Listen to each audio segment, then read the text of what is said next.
You are listening to Second Chance Ministry Radio.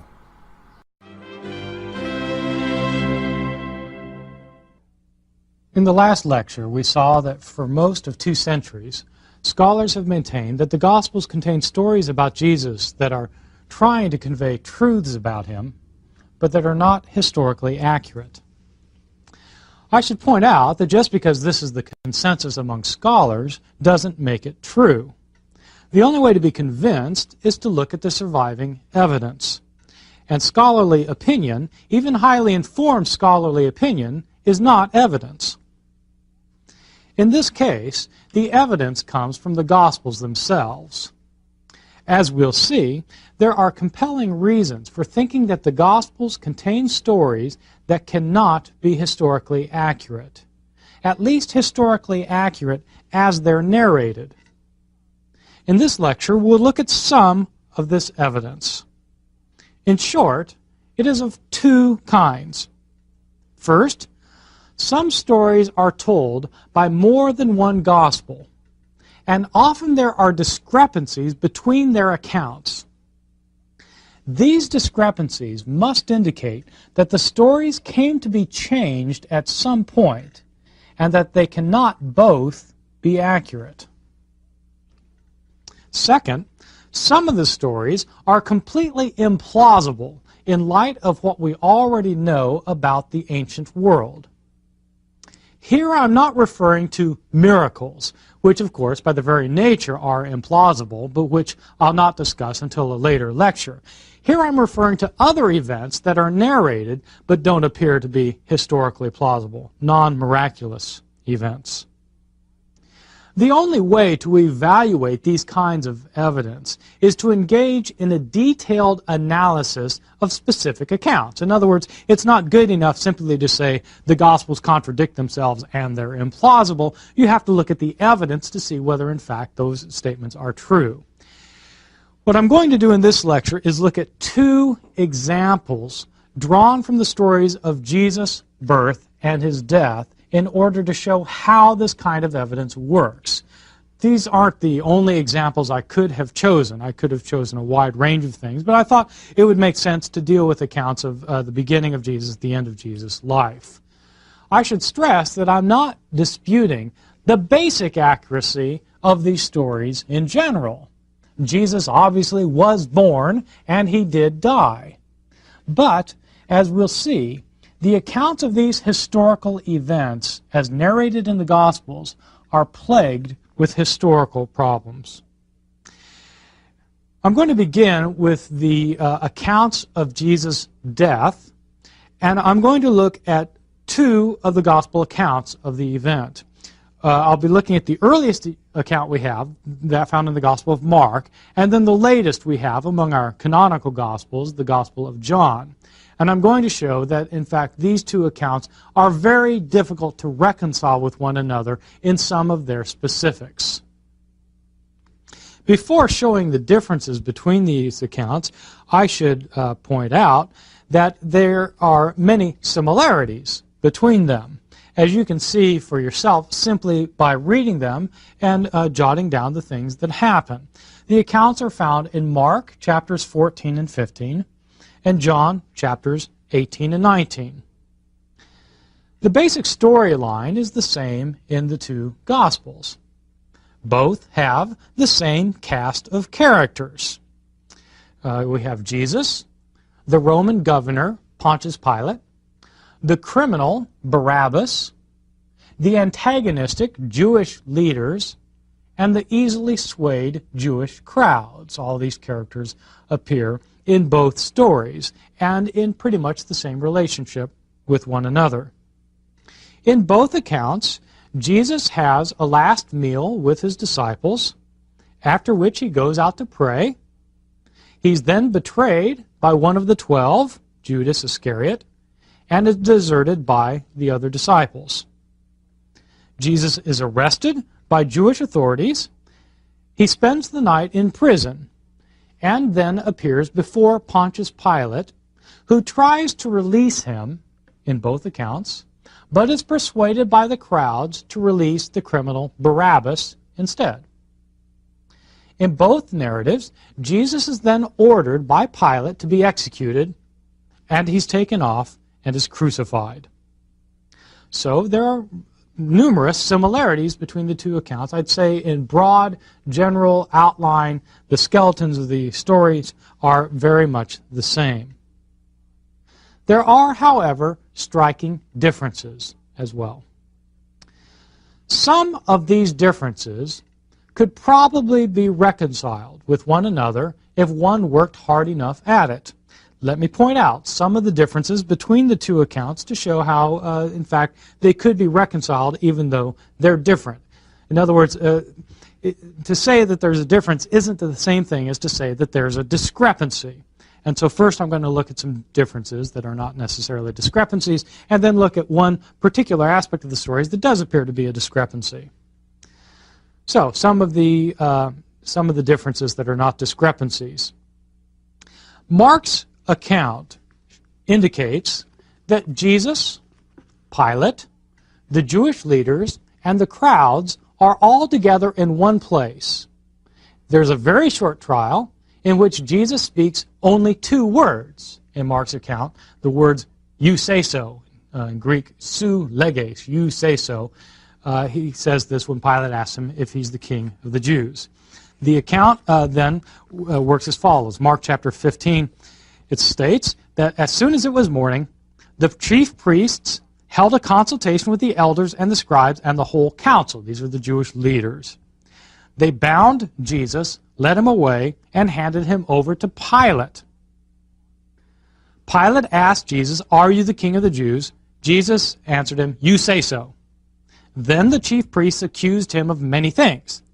Pilate asked him, "Have you no answer to make? See how many charges they bring against you." But Jesus made no further reply, so that Pilate was amazed. Okay, we have an account where you have a very brief trial going on. The Jewish leaders, Pilate, Jesus, they're all in the same place. The leaders are accusing Jesus.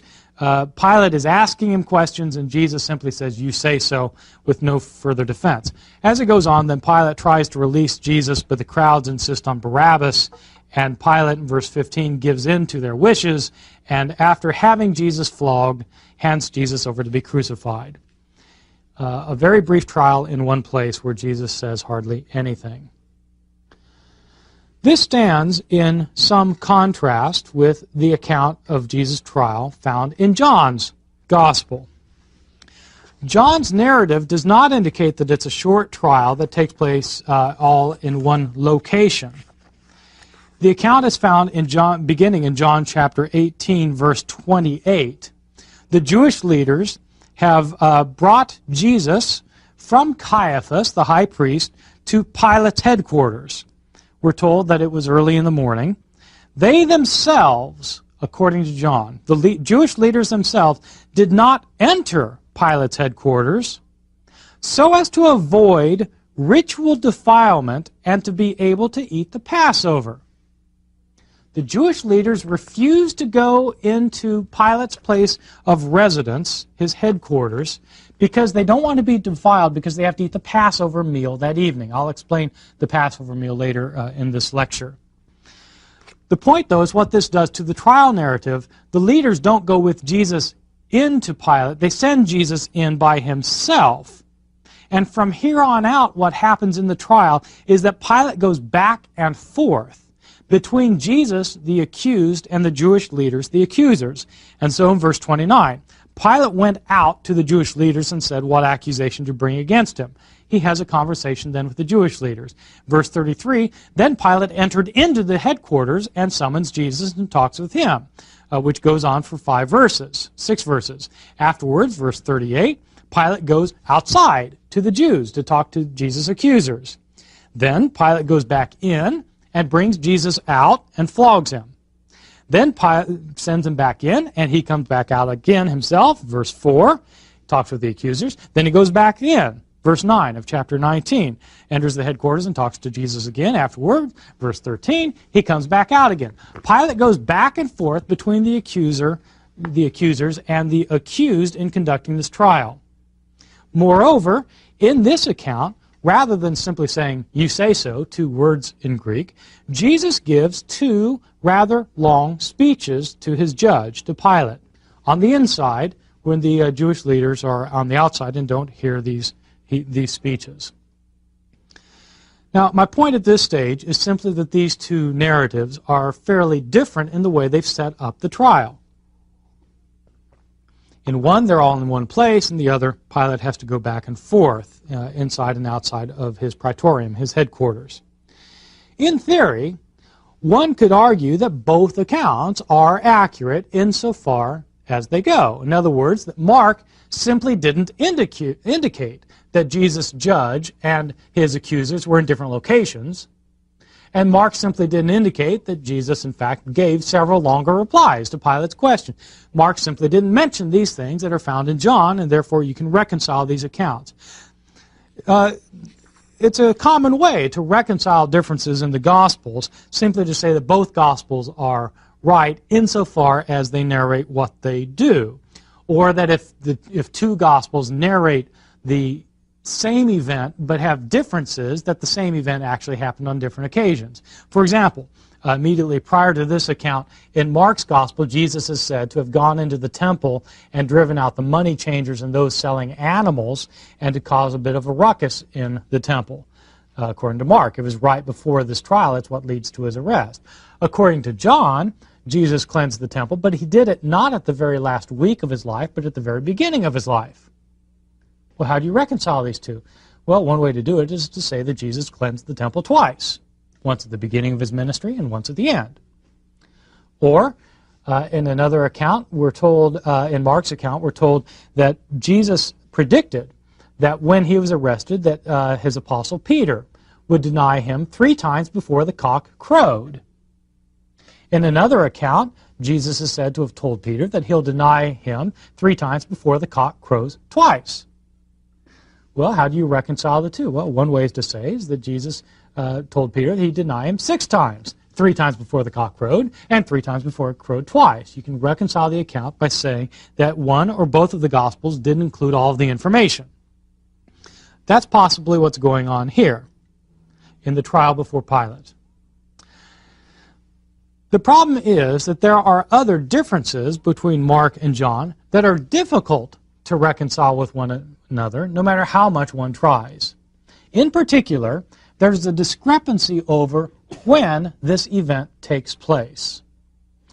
Now, this might seem like a small detail, but one needs to think of historical evidence like evidence at an accident or a crime scene, where you're trying to figure out what really happened. Sometimes the tiniest shred of evidence, a fingerprint or a strand of hair, will unlock the most significant case. For example, a bank robbery or a murder or a presidential sex scandal. So too in historical research. Sometimes the smallest clues can have huge consequences. In this instance, the clue has to do with the simple question: when did Jesus die? To answer the question, I need to provide some historical background information and then look carefully at each account.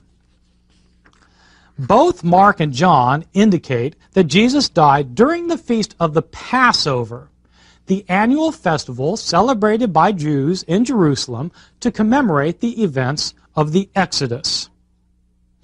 The festival had as its background the stories of God's deliverance of his people Israel from their slavery in Egypt through Moses, as recorded in the book of Exodus in the Hebrew Bible. In Jesus' day, the festival was a major event. Jews came from around the world to celebrate the feast in Jerusalem. They would arrive a week in advance to undergo a ritual of purification that would allow them to eat the meal. They needed to be ritually pure for a week, and so they'd come a week early. The afternoon before the Passover meal was eaten, Jews would bring a lamb, which was to be eaten as part of the celebration, to the temple, or else they would purchase a lamb there at the temple so that it could be sacrificed by the priests. The rest of the day was spent in preparing the meal for that evening. That day, when they're preparing the meal, therefore, was called the day of preparation for the Passover. Now, it's important for this illustration to remember that in Jewish reckoning, a new day begins not at midnight, as it does for us, but when it gets dark. Even today, Jewish Sabbath begins on Friday evening at dark and continues through Saturday until it gets dark again. So, during the festival, after the lambs were sacrificed, their blood drained, they were given back to the Jewish worshippers, who took them home to cook them for the meal, which was then eaten after it got dark, that is, on the day of Passover itself. The meal itself consisted of several symbolic foods to recall Israel's slavery in Egypt and their deliverance by God. Now we're ready to compare in detail the two accounts of Jesus' trial, his arrest and trial. The comparison is interesting because both Mark and John give us a precise description of when, in relationship to the Passover meal, Jesus was crucified. We can begin with the earlier account, the account of Mark. The day before his arrest in the Gospel of Mark, Jesus' disciples ask him where they are to prepare for themselves and Jesus the Passover meal. Mark chapter 14, verse 12. Jesus gives them instructions. This then is taking place on the day of preparation for the Passover. They prepare the meal. That night they have it. At the meal, Jesus takes the symbolic foods of the Passover and instills new significance in them. He takes the bread and says, "This is my body." He takes the cup of wine and says, "This is the cup of the new covenant in my blood." Afterwards, according to Mark, Jesus goes out to pray. He's betrayed by Judas Iscariot, handed over to the Jewish authorities for trial, and then he spends the night in jail. The next morning, that is, the morning of Passover, the day after the lambs were slain, the morning after the Passover meal had been eaten, Jesus appears before the Roman governor, Pontius Pilate, who finds him guilty of criminal charges and orders him executed. Jesus is immediately taken off and is crucified. According to Mark chapter 15, verse 25, it takes place at 9 o'clock in the morning. And so Jesus is executed 9 o'clock in the morning, the day of the Passover, the day after the lambs had been killed and eaten. This dating of the event in Mark stands in stark contrast with what we find in the Gospel of John. Here, too, Jesus has a last meal with his disciples. But in John, there's no word of it being a Passover meal. The disciples in this Gospel never ask Jesus where they are to prepare the Passover for him, and Jesus does not speak about the symbolic foods in a new way at this meal. He has a last meal, but there's no word about it being a Passover meal. After the meal, again, he goes out to pray. He's betrayed by Judas. He's arrested. He spends the night in jail. And the next day, he appears before Pontius Pilate.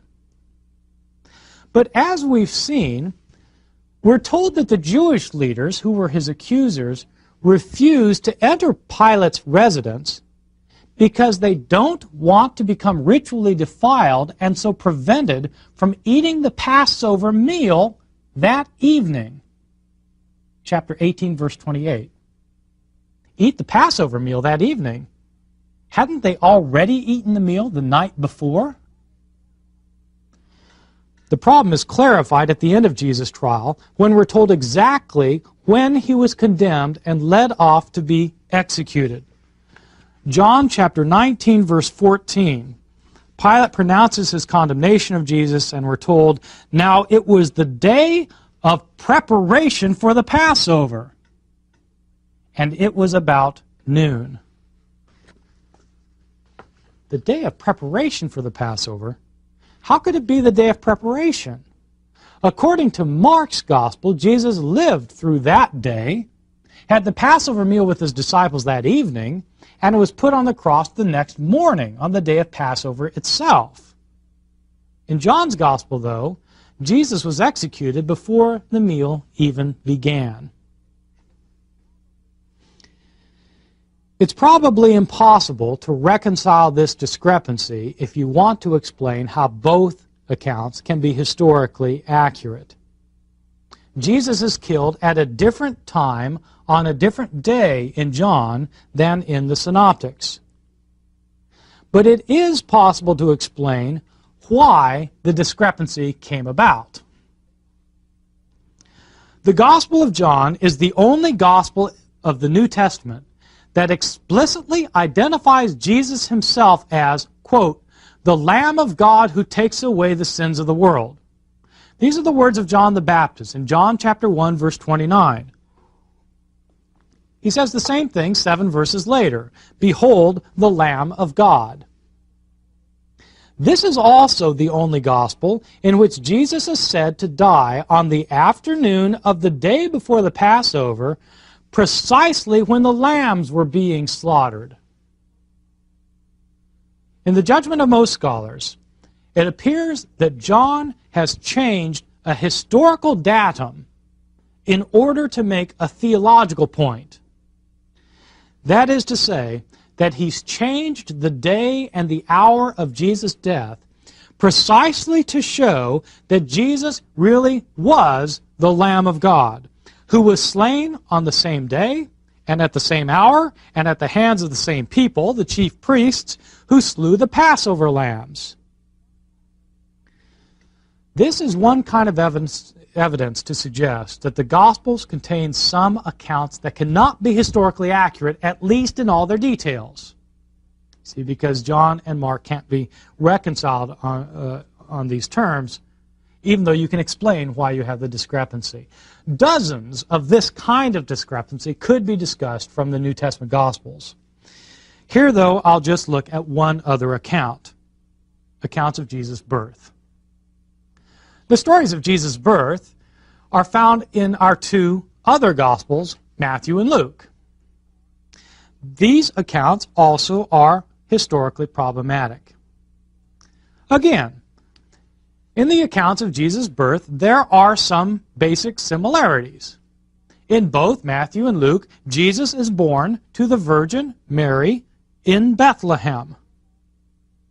But again, there are also numerous differences between the accounts.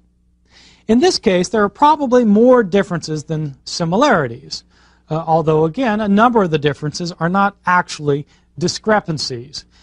Sometimes as an exercise for my students in my undergraduate classes, I have them compare these two accounts. I have them read the Gospel of Matthew, list everything that happens in Matthew, and then read the account in Luke and list everything that happens in Luke.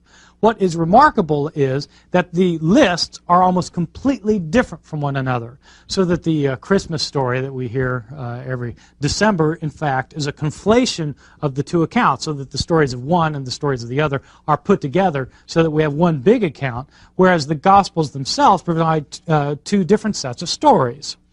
As examples of some differences that you might be able to reconcile some of these. Luke alone indicates that Joseph and Mary had come to Bethlehem in order to register for a census, because during the days of the Syrian governor Quirinius, says Luke, Caesar Augustus had decreed that the whole world, which presumably means the whole Roman Empire, should be taxed. Everyone, therefore, needed to register at their ancestral home, and since Joseph's lineage could be traced back to King David, who was born in Bethlehem, he and his espoused needed to go there for the census. It just so happened that while they were there in Bethlehem, Jesus was born. Matthew says nothing about any of this. His parents are in Bethlehem, and he's born there in Matthew. There's no census, no trip to Bethlehem, no statement about there being no room in the inn, or any of the rest of it that you find in Luke.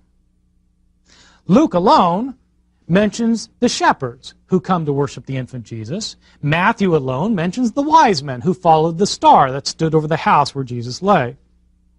Matthew alone mentions the wrath of King Herod, who learns of the child and sets out to destroy it by slaughtering every child 2 years and under in Bethlehem.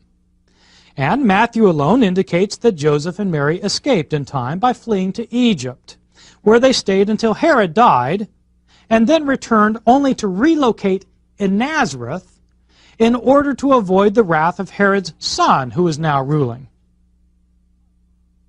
These differences may be puzzling. Virtually all the stories in Luke are found only in Luke, and all the stories in Matthew are found only in Matthew, but they're not necessarily contradictory. Some of the differences, though, do appear to represent actual discrepancies. Where, for example, was Joseph and Mary's hometown? In Luke, it's clearly Nazareth. What about Matthew? Well, the wise men who've been following the star for a long time, remember, Herod kills every child 2 years and under when he hears about his being born. Presumably, he would have known that an infant just born wouldn't be toddling around in the yard someplace. Why does he kill everybody 2 years? Because the wise men have been on a trip for so long. Where do the wise men find Jesus? They find him in a house in Bethlehem. When Joseph and Mary return from Egypt, where do they first want to return? To Bethlehem. Only when they find out that Herod's son is ruling do they decide to relocate to Nazareth. Where's their hometown? Depends which account you read. If Matthew is right that Joseph and Mary fled to Egypt to escape Herod's wrath, how is it that they returned immediately to Nazareth just 30 days after Jesus was born, as Luke indicates? In addition, I should point out that in addition to these discrepancies, there are aspects of these accounts that strike historians as completely implausible. Let me take just Luke's account quickly. We have a relatively good documentation for the reign of Caesar Augustus, but there's no mention in any source of any kind of a worldwide census during his reign. Moreover, how could there have been a census like this, where everyone registered at the home of their distant ancestors? Joseph, according to the account, has to register in Bethlehem because he's descended from David. But David lived 1,000 years earlier.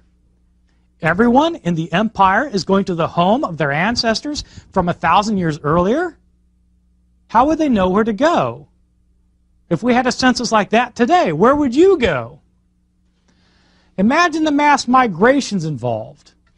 And how is it that no source of any kind from the time even bothers to mention it? Moreover, we know from other accounts, the Jewish historian Josephus, the Roman historian Tacitus, and some inscriptions, that Quirinius was not the governor of Syria during the reign of King Herod in Palestine, but only 10 years later. It appears then that these accounts could not have happened, at least as narrated. But probably the ultimate point is that they aren't best read as objective accounts of actual history in any event. These stories are both trying to make a point. Both want to emphasize that even though Jesus came from Nazareth, he really was born in Bethlehem. Well, why would they want to emphasize that? No doubt because the Hebrew Bible, the Christian Old Testament, said that the future ruler of Israel would come from Bethlehem. Micah chapter 5, verse 2. Matthew and Luke want to emphasize that Jesus did come from there. Both want to emphasize that Jesus was an extraordinary person from the beginning. What evidence is there for that? According to both authors, his mother, in fact, was a virgin. These stories, in other words, are trying to convey ideas about Jesus. But when looked at as historical sources for what really happened, they appear in places to be inaccurate. My overarching point is that the Gospels contain narratives that appear to have been changed, modified over time in order to stress theological insights into who the authors believed Jesus was. In conclusion, I should say that the Gospels appear to be full of that kind of story. We could look at example after example of places where there are discrepancies in the Gospels. But that would probably be neither fruitful nor interesting. Instead, it's better simply to accept the Gospels for what they are. Documents that are trying to tell the truth about Jesus, even if that truth is not always based on events that actually happened. Let me be clear, though, that I'm not saying that every story in the Gospels is completely inaccurate. The Gospels no doubt do contain historically reliable material that will be of considerable use to us as we try to establish what Jesus really said and did. But they also contain historically inaccurate material, and part of our task will be deciding which is which. Before pursuing that task, though, it'll be important for us to learn more about these books. For instance, who their authors were and where they got their stories. That will be the task of the next lecture. Thank you for listening on Second Chance Ministry.